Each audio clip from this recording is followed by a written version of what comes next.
Jerusalem was about to face judgment. But before it began, something strange happened. A group of men entered the city.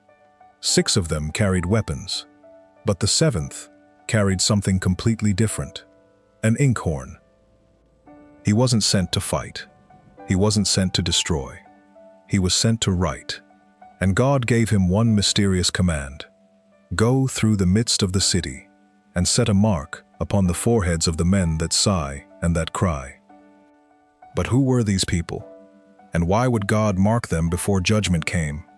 To understand the answer, we have to enter the vision of the prophet Ezekiel. Ezekiel was among the exiles in Babylon when God showed him something terrifying about Jerusalem. The city that was supposed to be holy had become filled with corruption. Ezekiel had already been shown the abominations taking place within God's own sanctuary. And now, the vision reached its climax.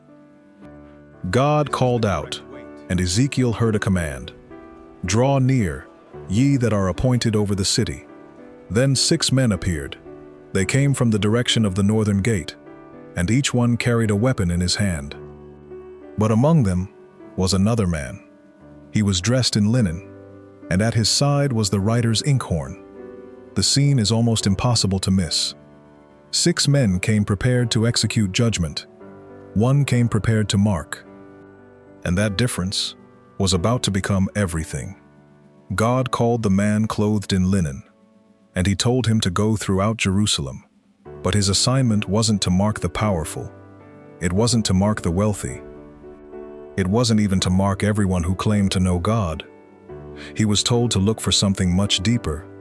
God said, set a mark upon the foreheads of the men that sigh and that cry, for all the abominations that be done in the midst thereof. Think about that.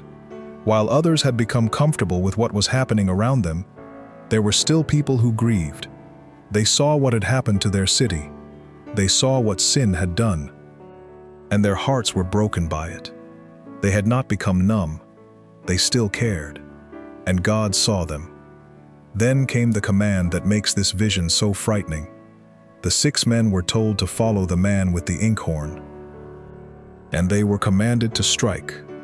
But there was one restriction: come not near any man upon whom is the mark. The judgment would move through the city, but the marked would be distinguished. The order is significant. First came the mark, then came the judgment. God knew exactly who he was looking for before the judgment began, and there is something deeply sobering about that. The people who were marked were not described as powerful. They weren't described as famous. They weren't described as influential. They were simply people whose hearts still responded to what broke God's heart. Maybe that is why this ancient vision still speaks so powerfully today. Because there are seasons when doing what is right can make you feel completely alone. You look around and wonder, why does everyone seem comfortable with what I know is wrong? Why does compromise seem easier? Why does doing the right thing sometimes feel like losing? And perhaps you've wondered whether God even notices. Ezekiel's vision gives us an answer. He notices. He saw the corruption in Jerusalem, but he also saw the people who were grieving over it. He saw what everyone else ignored.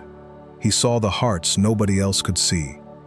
And sometimes, when you are quietly trying to remain faithful, you may feel invisible to the world. But you are not invisible to God. The prayers nobody hears, the tears nobody sees, the decision to walk away from something everyone else accepts. God sees it. But there is still one question. Who exactly was this man with the inkhorn? Ezekiel tells us what he was wearing. He tells us what he carried. He tells us what God commanded him to do. But Scripture does not give us his name. And that mystery has caused many readers throughout history to ask who this figure represents. Is he an angel? A heavenly messenger? A symbolic figure? The text itself does not explicitly identify him, so we should be careful not to say more than Scripture says. But perhaps the most important thing isn't his name, it's his assignment. Before judgment moved through Jerusalem, someone was sent to mark those God had noticed. And maybe that is the part we are meant to remember. The world may measure you by your success, your influence, your possessions, your position, but God looks deeper. He sees the heart. And Ezekiel's vision reminds us that when a world becomes spiritually numb, God still recognizes the people who refuse to become numb with it. So if you are in a season where you feel forgotten, if you're trying to remain faithful while everything around you seems to be moving in the opposite direction, don't assume that silence means God isn't watching. He sees. The city didn't know what was coming, but heaven did. And before judgment began, God already knew who belonged to him. The man with the inkhorn walked through the city first. And that leaves us with one final question. When God looks at the world around us today, what does he see in our hearts? Comment below, God sees me.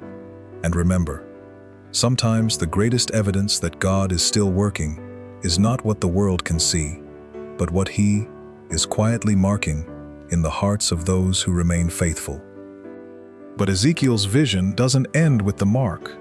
There is another biblical vision where God's servants are marked before something far greater happens. And that connection may reveal why this ancient scene still matters today.